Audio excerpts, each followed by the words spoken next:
The Backburners is brought to you in partnership with Speak Studios and Speak Boise. Speak Boise is a community-driven studio space where voices from all walks of life can speak and be heard. You can find them on Instagram and Facebook at Speak Studios, Speak Boise, and at their website, speakstudios.com. Speak Studios. Speak and be heard.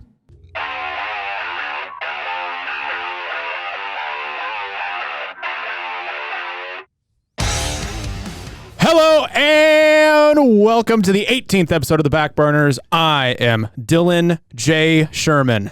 And I am Samuel R. Tiller. And we want to thank you for lending your ears for another hour of non-stop sports entertainment. And this wouldn't be an episode of the Backburners if we didn't give a very special shout out to the HBIC, Fabio. Woo. How we doing? So fantastic. That nameplate's looking real nice. I've gotten so many. It's exactly what I expected to happen. Nice. Everyone just, every time they walk in, they ask what young Fabio means. They also ask what HBIC means. That one's a little bit more fun to explain. Have you made up any fun acronyms that are safe for work? HBIC. I should honestly. What else could HBIC mean? That's going to take some time to think about. Hot boy in charge. Hot boy in charge. Hot boy in charge.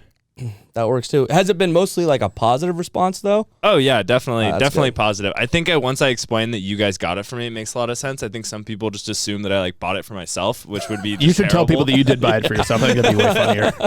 You just need that self gratification. Yeah. Well, this is a sports podcast hosted by two former jocks whose sports knowledge is a mile wide and an inch deep. Whether it's breaking down the latest state of professional, college, and obscure sports, or debating the best game day traditions, we've got you covered. Follow us on Instagram and TikTok at The Backburners Pod, and give us a listen on Spotify, Amazon Music, and Apple Podcasts. Sophisticated. Thank you. We got a little I disagree. Just a little bit. A little one. It's your prompt. It is. So, since I am the master at coming up with prompts, you're stealing one of mine for next week, but we will get into that next week. But for this week, we're going to do who is the best player to never win a Super Bowl? And there are... You changed. I did. Okay. I did change. Okay. So there are a bunch of very talented players to never win a Super Bowl, but I think the most talented player to never win a Super Bowl is Tony Gonzalez. Let me just read you some of his statistics. This man, when he retired, he had the second most career receptions in NFL history with 1,325. Fifth most in receiving yards, 15,127. He played 17 years in the NFL. He made 14 Pro Bowls. He revolutionized the tight end position. He was the first tight end in NFL history to go or to have back-to-back 1,000-yard receiving seasons. And let's see, where was it? In 2012, he led the league in receiving with 1,200 yards. 1,200 yards. He revolutionized the tight end position. Yeah, I mean, he did. He absolutely did. If it wasn't for him, there would be no Darren Waller. There would be no Kyle Pitts, Travis Kelce, Mark Andrews, Kittle, Jimmy Graham. Like none of those guys would have been able to be in the league without somebody like Tony Gonzalez to pave the way, because he was the one that he wasn't just a blocking tight end. He was a threat in the passing game, especially in the red zone. He was a monster on the field. He was so fun to watch. He's a very likable guy as well, super charismatic. And yeah, just it's a bummer he never won. He never really won a playoff game. He won a couple, but he played on some shitty football teams. Yeah. But he excelled on those really shitty football teams. He's the first tight end in NFL history to be a first ballot Hall of Famer.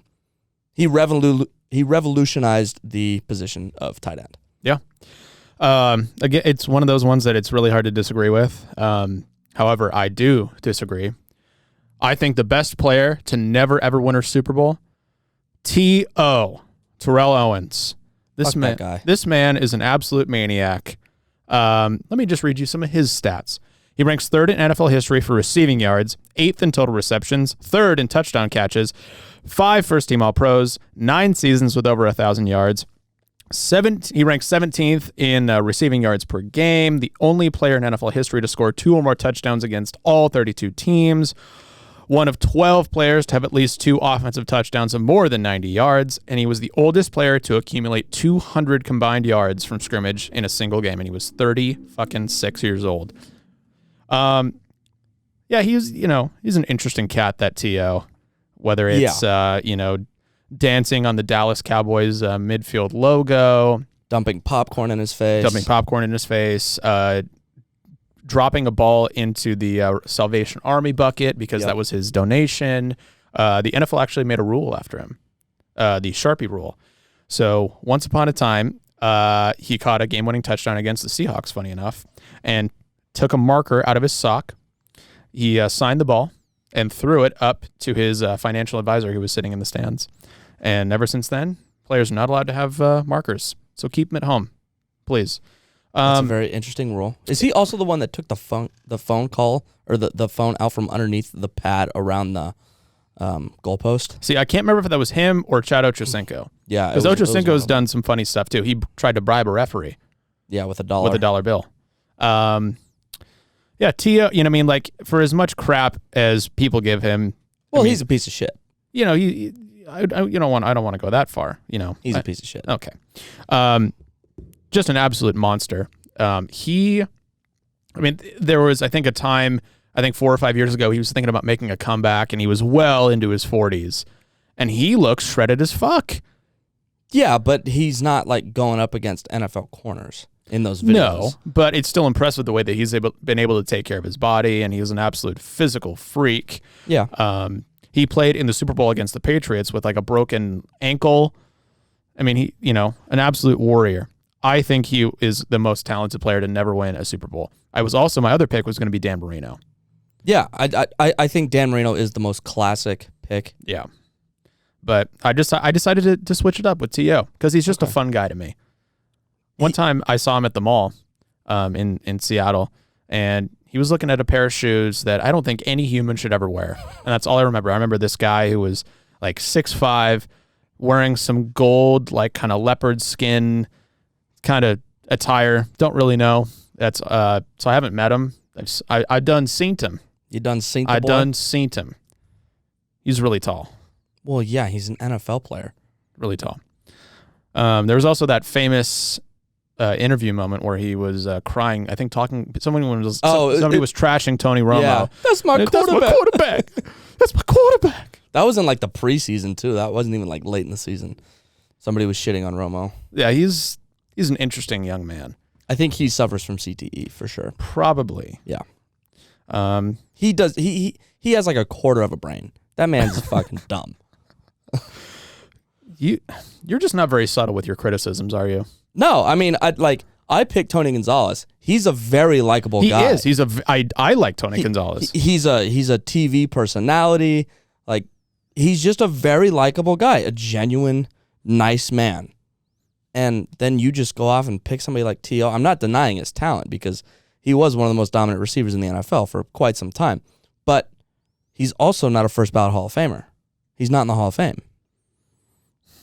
And there's a reason for that. You want to know the reason? Because he's a psycho? Because he's a piece of shit.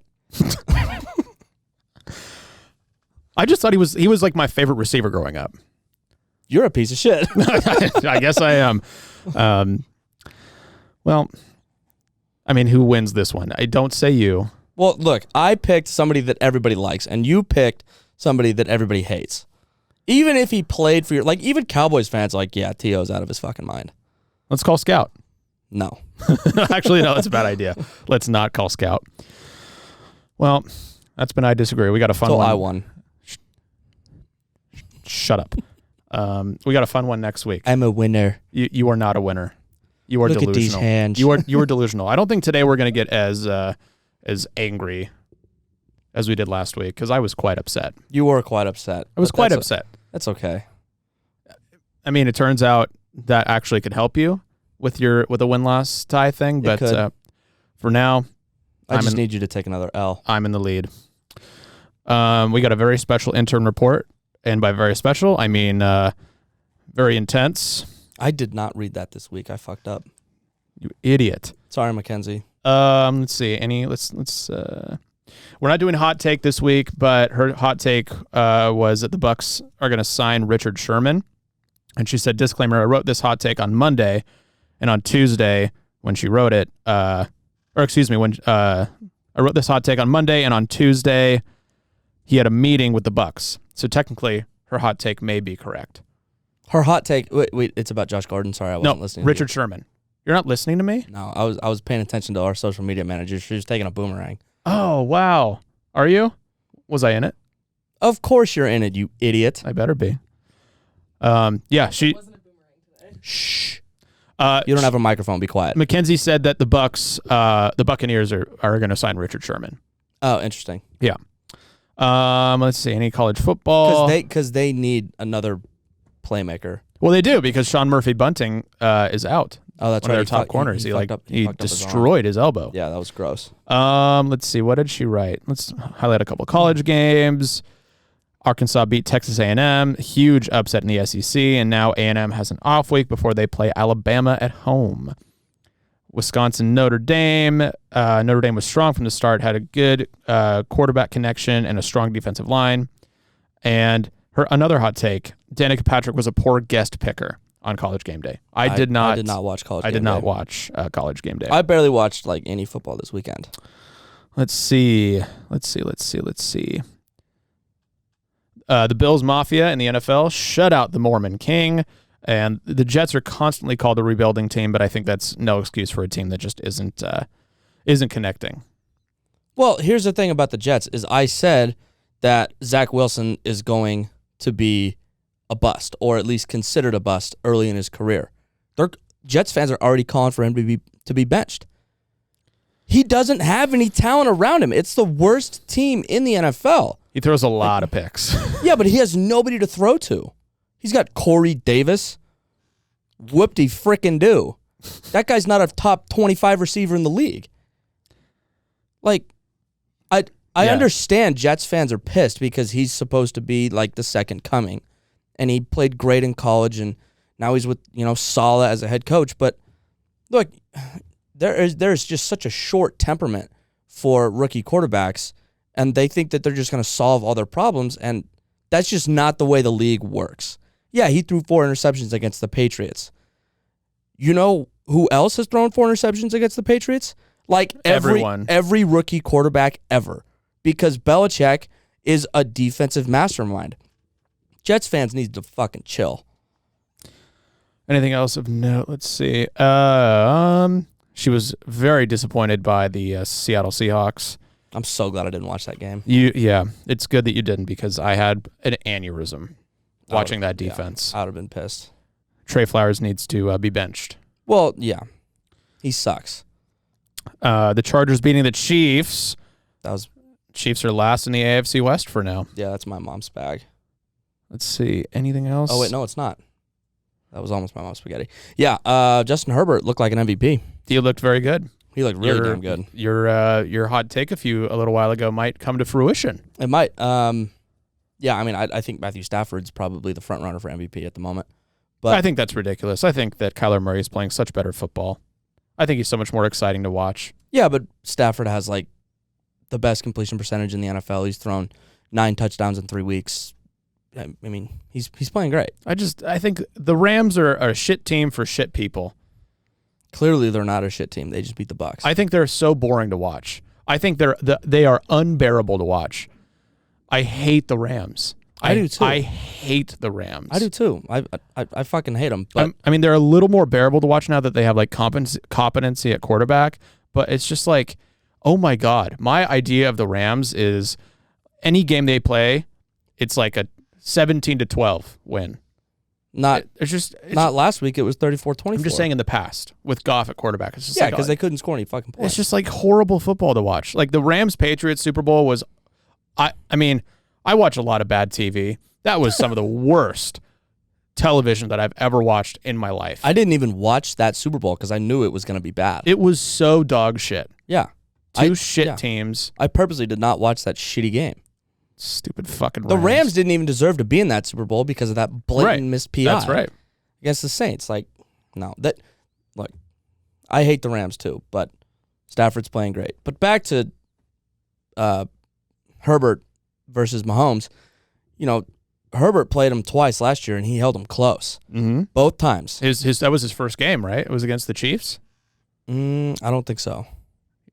Are you sure? I don't know. I can't remember. But anyways, I mean, he played with Patrick Mahomes last year, and now this year he beat him. It's the biggest win of his career so far.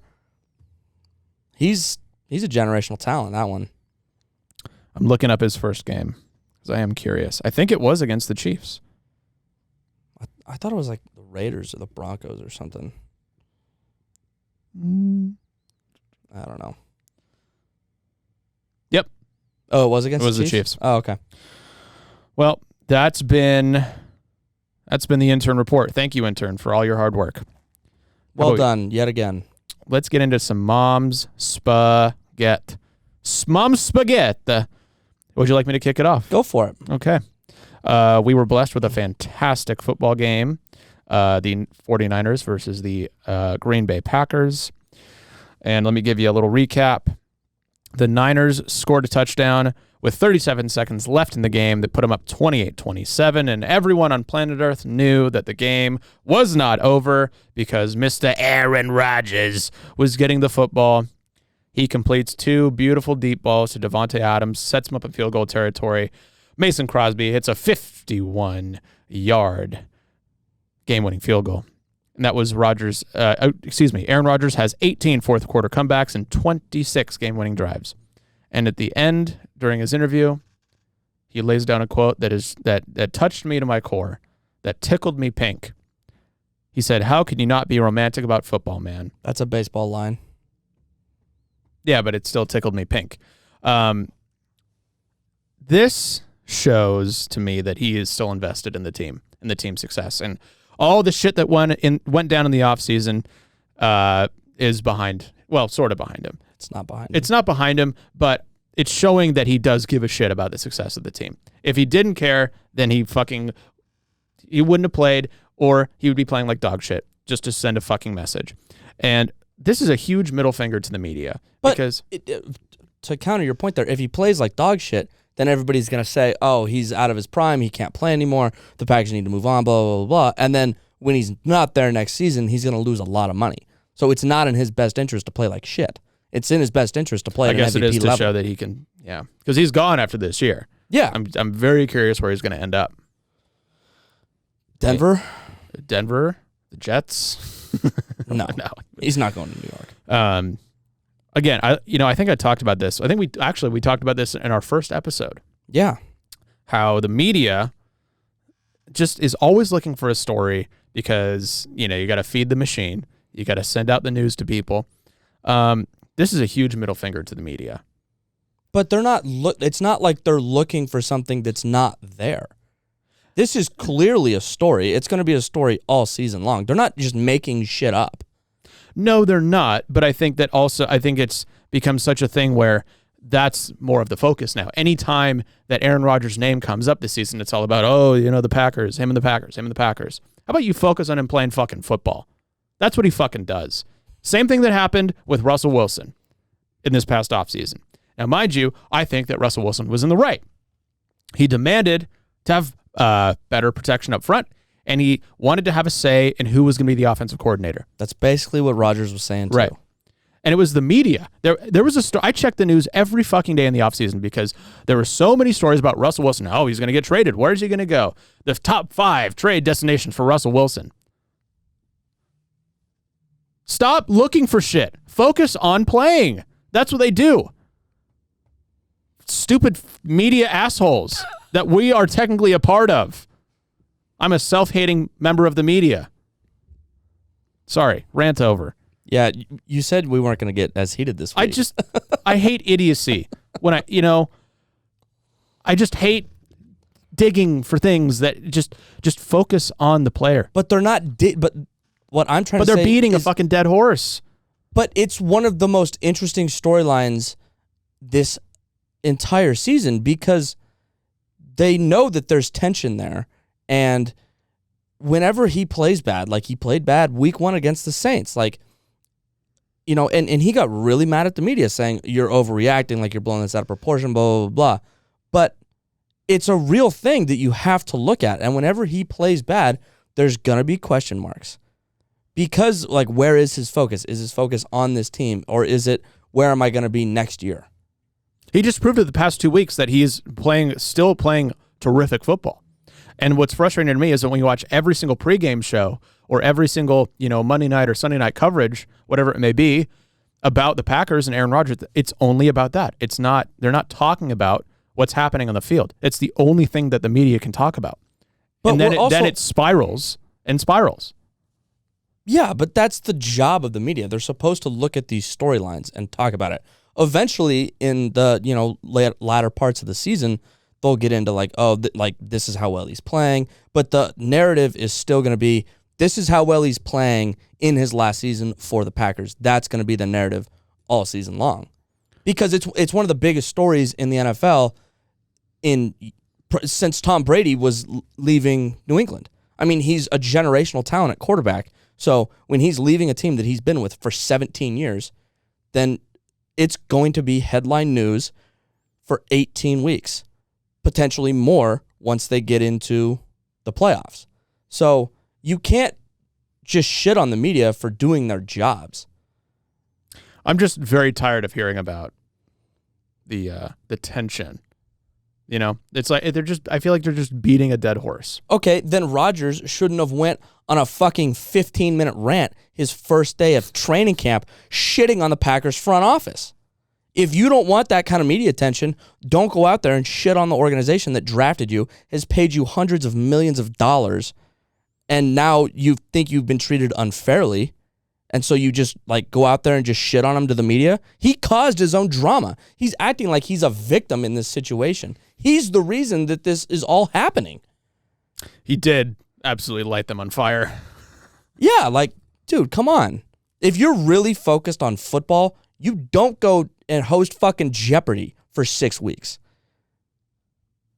You don't go hang out with your actress wife and all of her actor and actress friends in fucking Hawaii for 2 months and skip OTAs and skip minicamp and barely show up to training camp on time. If he doesn't want this to be a story, it could have not been a story if he's just a fucking man about it and just doesn't talk about it. Touche. He caused his own problems. And now he's pissed at the media. Fuck him. God, I hate Aaron Rodgers. All right. Interns, Mom Spaghetti. Justin Tucker hitting 66-yarder. The record, the NFL record. He got the luckiest bounce of all time. It almost was a double doink. No, it was almost just a doink. Well, from where it looked like it hit, and then it was going to hit again, but then it fell backwards. It fell backwards. Justin Tucker. He's the greatest kicker in NFL history. He's really good at his job. He's very, very good at his job. And I was super stoked for that because that was 6 points for my fantasy team. You have Justin Tucker? I have Justin Tucker as my kicker. 6 points. Boom. Also, have you seen that Ravens fan that has been going viral? Nope. So this man is getting a tattoo of every single Ravens win this year. Oh my God. And so like the first one was like them beating the Chiefs, and it's on his thigh, and he's like gonna work his way up his thigh. This one is a fucking field goal post. It's like, I don't know, this big on his mid thigh, and it says Justin Tucker 66 yards. Like in and it between. looks like he got these done in a garage. Yeah, they don't look good. It looks like I gave him these tattoos. Oh my God. Blacked out Trav giving tattoos at compound. Like the one underneath it says September 19th, 2021, ball 36, KC 35. But it looks like it was done with like a ballpoint pen. Yeah, it's bad. So I don't know. Let's see how many wins the Ravens get, but he could have 15 leg tats at the end of the season. Could. He tweeted, "Tattoo it on me so I know it's real." Hashtag Ravens flock. Hashtag Ravens versus Chiefs. Hashtag NFL. Hashtag Chiefs Kingdom. Jesus. Who do you have for your Mom Spaghetti? I kind of went a little bit like, I didn't like just pick a game. I said the entire college football season so far. It's been a wild one. It's been wild, and this is the kind of parity that we were hoping for in the first 6 years of the college football playoff. Because you have Clemson, they just lost their second game. They're not getting in. You got Penn State at 4, Georgia at 2, Alabama at 1, Oregon at 3.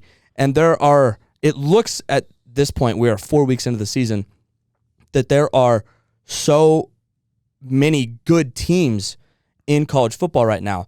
Like, it's more balanced than it has been in the past. And you have Alabama, who has some tough games coming up. They're at A&M. They're at Auburn. They barely squeaked out that win at Florida. They have the SEC championship if they get there. They have to play Arkansas, too. That's going to be a fun game. Alabama looked vulnerable against Florida. I mean, they were a 2-point conversion away from losing that game. They were a bad PI call away from losing that game. Yeah. I mean, the one thing, it's been a great season so far. Yeah, and Kirk Herbstreit said, he tweeted out a couple days ago, like, at this point in the season, at the end of September, this is the hardest top 4 and next 2 out that I've ever had to put together. And right now, he has Alabama, Georgia, Oregon, Penn State, Florida, and Cincinnati are his top 6 teams in college football. That's a lot of parity that we have not seen in college football since the playoffs started. Mm-hmm. And I kind of shit on the 14 playoff earlier, like in the summer and in the fall. But if you can have parity like this, where we're 4 weeks into the season and everybody's like, I don't know, then the 14 playoff is going to work. But if it's just Alabama, Clemson, Ohio State, and Oklahoma every year, that gets boring. But that's not what it's going to be this year. Oklahoma's ranked 6th. They should not be ranked 6th. They are not the number 6 team in the nation. It's great for college football. It's been a wild season so far. We have 2 more months to see who rises to the top, but it's going to be fun. It's going to be very, very fun. Yeah, I mean, with seasons past, I mean, you always go into it thinking, okay, it's going to be Alabama, Georgia, Auburn, or no, not Auburn, Clemson and Ohio State. Yeah. It gets so dull, and it's been Right. the past 5 years, it's basically switched off between Clemson and Alabama. Yeah. Every year, and there's no excitement. And I totally understand the rationale for people wanting to expand the playoff, especially when that's happening. But like you said, this year it's who the fuck knows. It's different. It's and so great. Yeah. It's amazing. There's like been 6 upsets so far in the top 10 or something crazy like that. There's been a lot of moving pieces, and it keeps it fresh. I love that. Yeah, I love that. Arkansas, Fucking Arkansas. and unranked at the beginning of the year. They're number 8. They've beat 2 top 10 football teams. Where the hell is that coming from? Yep. So this is what the college football playoff was supposed to do. It was supposed to create parity in the sport, and it has not done that up until this point. Hopefully, it keeps this up, and maybe it kind of sways them to say maybe we don't go to a 12 playoff team. Because if it's like this every single year, 12 teams, would it be fun? Yeah, because I think you have 12 pretty good football teams this year, so it would be fun. But it would make it more elite if they kept it at like 4 or 6 or whatever they decide. Yeah, that's what I've been kind of like going back and forth on with expanding the playoffs. So like I liken it to obviously March Madness. And the whole point of March Madness is that anybody can beat anybody, right? And you want to see that sometimes. You want to root for the underdog. With college football, I feel like it's so different. You want to see the best of the best. Yeah, you don't want to watch shitty football games. Right, because there's such a drop-off. Obviously, clearly, basketball and football are very different sports. And Really? You think so? Yeah, I think so a little bit. They are played in different times of the year, so yeah, they are different sports. Thank you.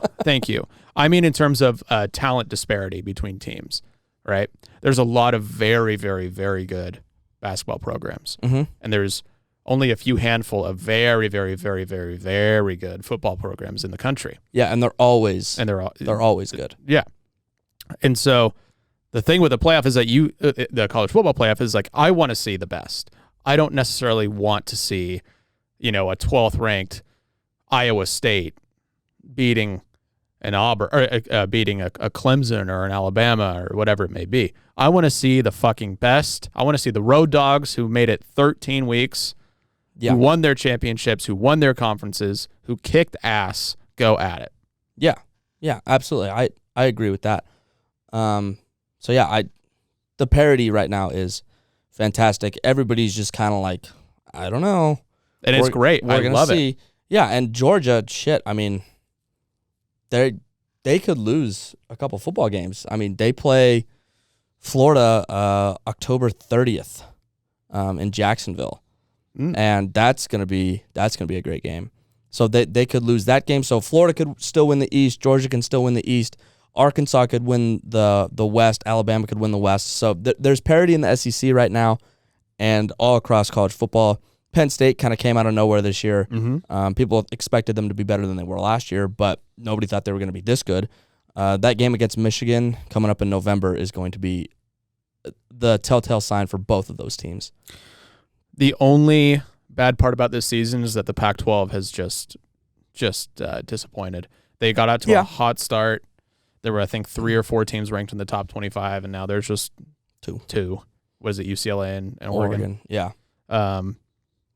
Yeah, I was really hoping the Pac-12 was going to... But Oregon's keeping them on the map. Yeah, but, I think it's important that... that Utah lost, Arizona State had a bad loss. Who else lost? The UCLA lost to Fresno State, but they're still... It's not a bad loss, though. No, because I think Fresno State is really good. They are very good. I think they're very talented. But I was hoping that the Pac-12 would finally have its day in the sunshine. Hopefully it does. We'll get there. Hopefully it does. We'll get there. There's enough good coaches in the Pac-12 to get it there, and there's enough talent on the West Coast to bring them to the promised land. But it doesn't matter because Oregon is going to dominate that conference for the foreseeable future. Go Ducks. Go Ducks, baby. Go Ducks. Let's get into some quote of the day. We haven't done this in a while. We haven't. Kick it off. All right. Probably one of the most entertaining announcers of all time. He's one of the most quotable men. John Madden. He was so great. One time, and the brilliance of John Madden is he would just say things that were so blatantly obvious, like, for this team to win a football game, they need to score more points than their opponent. It's like, no shit, John. Yep. Yep. That is how football and every other sport except golf works. Like, come on, dude. So yeah, he loves to just point out the blatantly obvious. He one time said, hey, the offensive linemen are the biggest guys on the field. They're bigger than everybody else, and that's what makes them the biggest guys on the field. I mean, truer words have never been spoken. He said the same thing 3 times in one sentence. It's kind of like if I was a betting man, and I bet you I wouldn't have bet on those games. Yeah, like it's just great. I also love John Madden because he had the biggest man crush of all time. Brett Favre. He loved Brett Favre with a passion. And Frank Caliendo has a bit on John Madden, and he's talking about Brett Favre, and he's like, if we just created 2 teams of Brett Favres and let them play each other, the universe would explode. Yeah, Frank Caliendo also had, I think he was talking about how you were saying that Madden just states the obvious. Yeah. And he was like, that player's got mud on his jersey. Yeah. It's like, for them to win this game, they need to get a stop right here on this 4th and goal when they're up by 4. It's like, no shit, dude. But, I mean, he's a legendary coach, legendary announcer. He's great, and I legendary video game. Legendary video game, right? Yeah. I was trying to look it up. How the hell did, out of all the sports games, he's the only one that's just named Madden? I think it's the name. I think he has a part to do with it. Like he pairs with EA. Yeah, he when they first made the video games, I think they made it before they made 2K or any of the other really big sports games, I guess. So John Madden was directly part of building the first version of the game, I guess. Okay. But it still didn't really specify how he snuck in that he's like, hey, and I want this to be named after me. That's kind of ballsy. Yeah. I was also looking up some other fun quotes from him. What do you got? The fewer rules a coach has, the fewer rules there are for players to break. Yep. When your arm gets hit, the ball is not going to go where you want it to. The road to Easy Street goes through the sewer. If you see a defense team with dirt and mud on their backs, they've had a bad day. The only yardstick for success our society has to, or what? I can't read. Skip that one. I know. It's like not a real sentence. That's John Madden. Don't worry about the horses being blind. Just load the wagon. Wow. Just These a go on legendary forever. They're all pretty good. There's something about football coaches. They're just so goddamn quotable. Like Bob Green. I am so excited for that Madden documentary that's coming out Christmas Day. Ooh. That should be fun. It's going to be fantastic. I cannot wait. I have a fun quote of the day. And it was said by a man named Matt Stairs. Matt Stairs was a former Major League Baseball player. He played first base. He was a designated hitter. He holds the record for most pinch hit home runs in MLB history with 23. And his ability to pinch hit made him such a valuable asset to so many teams that his nickname was Matt Stairs, professional hitter. That was his nickname. That's a great nickname. Matt Stairs, professional hitter. Ain't that a bitch? He said one time, I believe after he probably hit another pinch hit home run, he said, and I quote, I'm going to have to sit up for this one. This one it's earth-shatteringly funny. When you get that nice celebration coming into the dugout and you're getting your ass hammered by guys, there's no better feeling than to have that done. He just loves to get that ass slapped. Listen, who doesn't like to get their ass hammered? Look, a nice firm ass slap. Oh, it's great. Oh, I mean, Why didn't he say slap though? Like the hammer just does not imply a friendly ass slap to me. Well, it's what are it's they, I mean, not friendly. maybe he was talking about what they do in the locker room That's true. That's what it sounds like. when you're getting your ass hammered. I've had my ass hammered with a nice firm. The Jewish community, the Yiddish, when talking about a nice ass slap, or they call it a potch on the tushy, a nice potch. So he was getting potched real good. You want to start potching each other? Just a daily little tushy potch. I'm always just potching the boys. Potching up with the boys. That's what I need in the morning, a good cup of coffee and a nice potch. A nice potch in the I kind of like the word, though. It's kind of better than, like, dapping up the homies. It's like, yeah, like, I would just potch the homies. Like, dude, Yiddish is awesome. Yiddish is, for those of you who don't know, Yiddish is basically like a super old language that Jewish people used to say back in the day I think it was before kind of Hebrew. But there are so many good Yiddish words that are perfect. For example, a schmuck. You know what a schmuck is? Yeah, Dinner for Schmucks, the movie. Right, Dinner for Schmucks. That's a Yiddish word. Let's see, a nice schwitz. Do you know what a schwitz is? A schwitz is when you go into a hot tub, and for a nice little soak, they call it a schwitz. Let's look up other fun Yiddish words. I didn't know this was a language podcast. Well, it is now. sponsored by Babbel. Please use promo code. Right. Promo code Yiddish at checkout if you can spell promo that. code Goyim. Just an unspellable word. Chutzpah is just kind of somebody's, I've heard chutzpah chutzpah, before. yeah, chutzpah it's just like somebody's like demeanor. Like they have good chutzpah. They have good energy, good vibes. I'd sound like a fucking rabbi right now. You do. Let's see. You just sound so Jewish when you say these words. Chutzpah. Chutzpah. A kepala. Kepala is your head. And when when the mother, when you haven't seen your mother in a long time, and she gives you a little kiss on the kepala. A little smooch. A klutz. Klutz is a Yiddish word. It's actually English. It's used in the English language. A mensch. A mensch is just like a good guy. A mensch, right? We talked about that. Meshugana is crazy. You're meshug. You're a meshugana. You are a meshugana. When you drink, you are meshugana. With the poking and the prodding and the hitting all the time. Does that mean like bitch? No, meshugana is crazy. It's crazy. Annoying? Yeah. Yeah. Classy, that's what it means. Classy. Chef LaRocca has an alter ego when she drinks too much. Her name is Classy, and she sucks. Nobody wants to be her friend. friend. She's the most annoying person. What I would say world. the most annoying person I've ever met is Classy. Yeah. I don't like her either. She comes out at very terrible times and makes a fool of myself, and then I have to cringe hearing about her stories the next day. So I apologize. When Classy comes out, there's a lot of, do you love me? Like, do you love me a lot? Are we still friends? Like, just and like, then you answer all those questions, yes, and then it's like, wait, are you sure? Are you being like serious? I really mean it. Like, what? She talks like she's a baby. Like her whole family does it, which is hilarious. And they all talk to each other in baby voices. It's a lot of poking and like just like grabbing of like the ribs, especially on me because I'm ticklish. So it's really difficult when you guys start talking about me and I don't have a microphone to immediately either tell you to shut up or give in my own 2 cents. And I have to ask one of you for a mic because I have to sit here and take it. Yeah, you do. That's why we do it here. So you can't rebuttal. It's not fair. It's even funnier too because we actually have 4 microphones. We just don't give her one. Good. For good reason. I liked when Miles was sitting there because it was like, oh, he needs the microphone.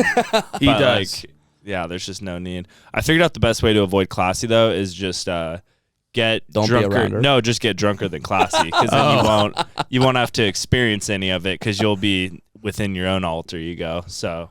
Oh God. I know this is off topic for just a second. Wait, this hasn't been off topic? No, I just saying I'm going to add to the off topicness. We're at episode 18. Mm-hmm. We are 2 away from 20. Okay. What are we going to do? Something we should do we should probably live stream.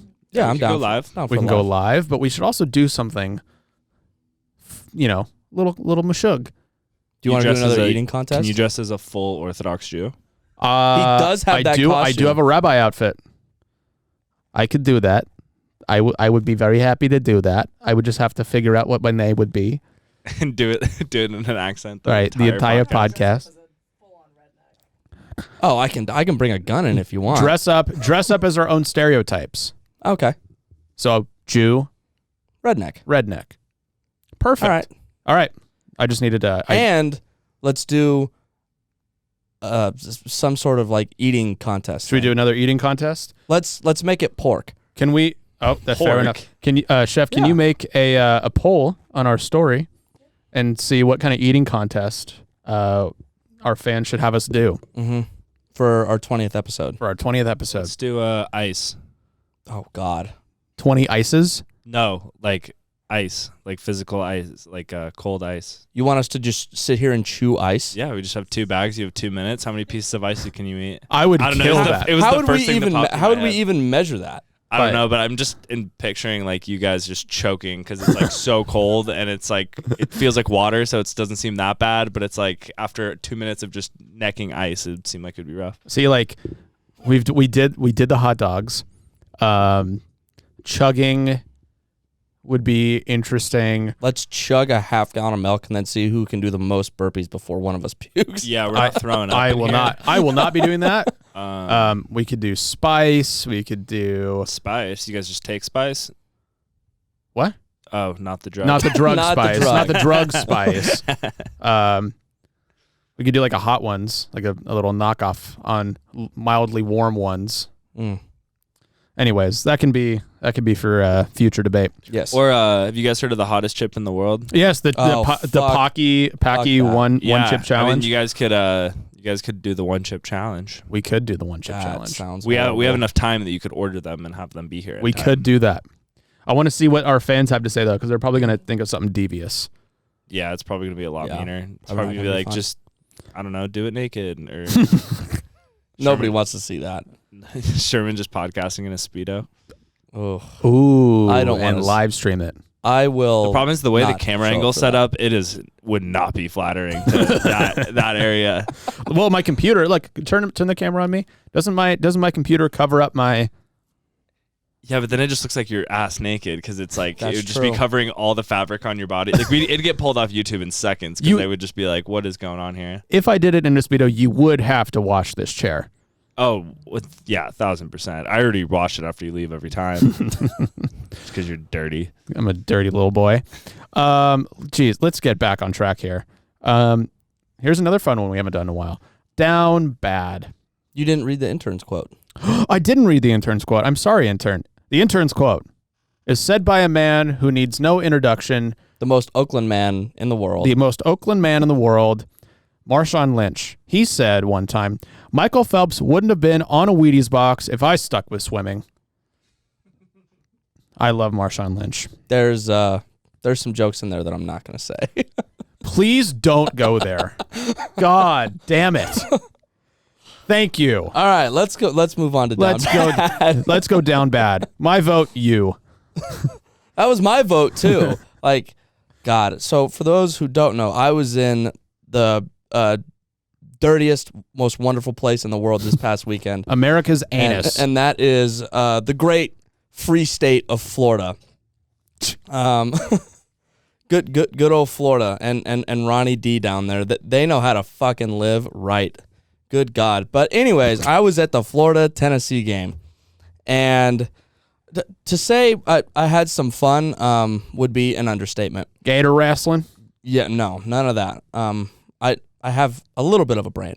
But after the game, we're back at the house, and they have these things called Piezillas. And I don't know how big they are, but they're massive pizzas. And somebody ordered 2 of them to the house. And so me and my buddy, Shay, that I was down there visiting, we went up and we grabbed these pizzas.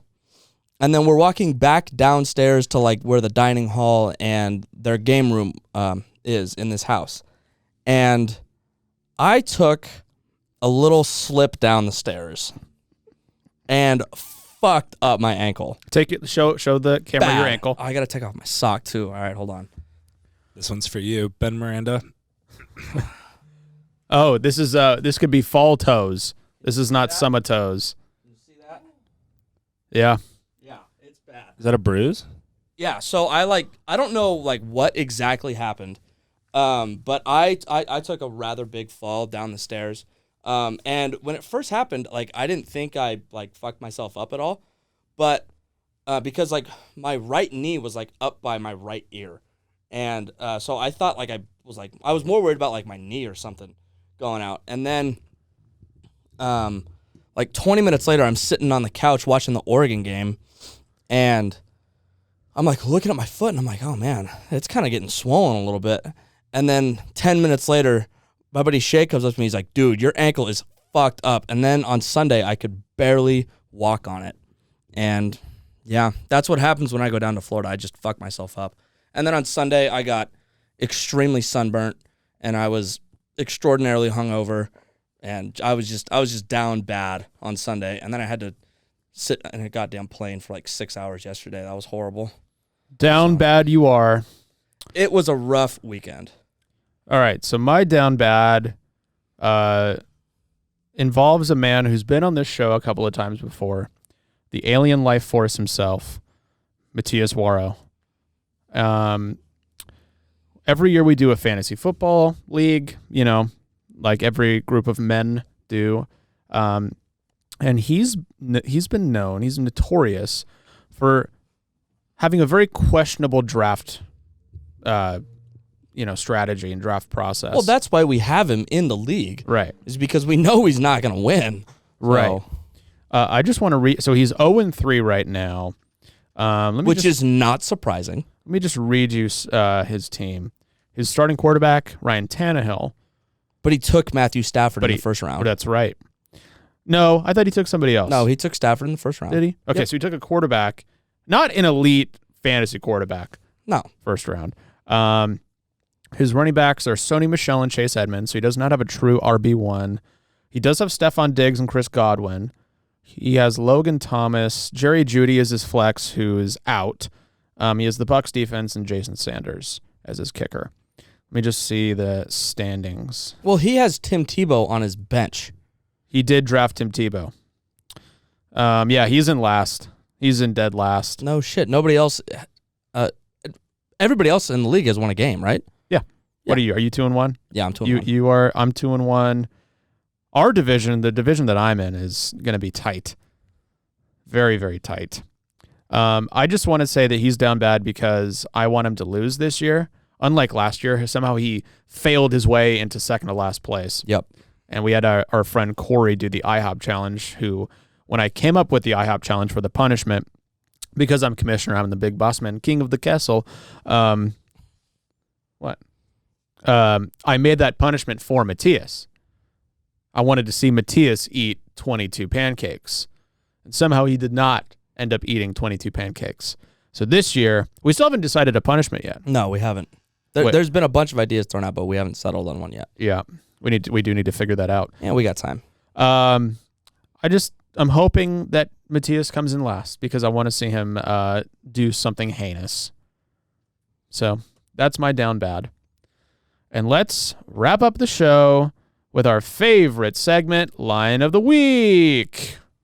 Somehow my line hit last week. I don't Somehow. know. I was at that game just hoping and praying that they were going to win. And then they got the ball back with like 3 minutes left. And I did not, they were up by like 17, and I did not think Florida was going to score. I thought they were just going to try to run out the clock. And then they got like a first down with like 2 minutes and 15 seconds left on like the 8-yard line. And I was like, oh, I'm fucked. And then they actually ran a play and covered the spread. They won by 24. So shout out Florida. Go Gators. My line hit last week. I think I had Titans -5, and they won by 9. So thank you, Tennessee Titans. Did you say your line this week? I'm sorry. Oh, no. My line this week is Browns -1.5 against the Vikings. Okay. I don't really understand how it's only 1.5 at this point. Yeah, the Vikings beat the Seahawks, but the Seahawks have probably the worst secondary in the NFL. So the Browns are very good on defense. They shit all over the Bears. Justin Fields sacked 9 times. That's ridiculous. Yeah, that was an absolute sack fest. Yeah. I had their defense on my fantasy team. They got me 19. That was a big help. And then, yeah, so I was very surprised that it was only 1.5. So I like the Browns by at least a field goal. Okay. Yeah, my line hit last week. This game is so obvious. Yeah, It's the lock. Honestly, I might come out of retirement of sports betting to bet this game. But this could be like a little bit of a trap game by Vegas. Maybe. It's just like it could be because so outrageous. It's so outrageous. Insane. It's Baltimore Ravens +1 versus the Denver Broncos, who the Denver Broncos combined opponents they've beaten 0-9. Yeah, they've beaten the 3 worst teams in the league. And for some reason, everyone's so high on the fucking Broncos. I am not. I'm not. If they beat the Ravens, different story. Yes, but they're so unproven. The Ravens have beaten the Chiefs, and they beat the shit out of the football team. They did lose to the Raiders, but the Raiders are legit. The Raiders are absolutely legit. Ravens +1 versus the Broncos. Yeah, that's a home run. Dude, that's a fucking home run. And hopefully I don't have to eat my words next week because this game seems so obvious to me, and I'm so surprised. God, I hope you lose this line. I honestly, if I do, I don't know. I don't know what I'll do. Probably something stupid. Punch another hole in the wall? Probably punch another hole in the wall. And the intern. So let's go over our records. So our records so far, you are 2-1-1. Mm-hmm. I am 3-1. And the intern started late. We might have her pick another game this week to even it out. Let's just do it next week. Next week, okay. The intern decided that her line of the week is the Rams -6 versus the Cardinals. And she also picked the Chiefs to cover -6.5. And I said, That's I right. hate that. And Yes. good Lord, that was wrong. That did not She happen. was wrong. It didn't hit. Very wrong. Well, I think we're out of show. Anything else we need to? Do we have any loose ends we need to tighten up? You put the feeler out there for the 20th celebration. That's good. Oh, one more funny thing. When Shay was just showing off my foot to everybody that he possibly could, and this one kid said that it looked like I had diabetes feet. So Diabetes feet. That was pretty good because the swelling's gone down quite a bit. But it was fucked up on Sunday. Poor guy. I know. I'm not going to take care of you. Those damn flip-flops, man. Those damn flip-flops. Well, you want to get out of here? Yeah, let's get out of here. I'm hungry. And that will conclude another spectacular episode of the Backburners. Shout out to the ugliest co-host of all time, Pinhead Larry, and our wonderful producer, Young Fabio. Make sure to give us a follow on Instagram and TikTok at the Backburners Pod and listen to us on your favorite streaming service. We're the Backburners, and we'll catch you on the flippity flip.